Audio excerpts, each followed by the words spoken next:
জন্য আমরা আন্তরিকভাবে দুঃখিত। তো আমি রবীন্দ্র ভাই, তো আসলে আজকে জনগণের জন্য আমরা আন্তরিকভাবে দেশবাসীর কাছে আমাদের যে মুখপাত্র সার্জিস আলম ভাই মাননীয় উনি আসছেন, উনি আমাদেরকে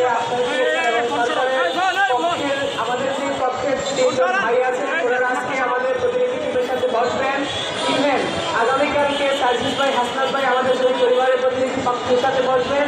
দেন রবিবার দিন মাননীয় প্রধান উপদেষ্টার সাথে আমাদের দুই পরিবারের প্রতিনিধি দল দেখা করবে। এই স্বার্থে আমরা আজকের ব্লকের কর্মসূচি প্রত্যাহার করলাম। ধন্যবাদ। আসসালামু আলাইকুম।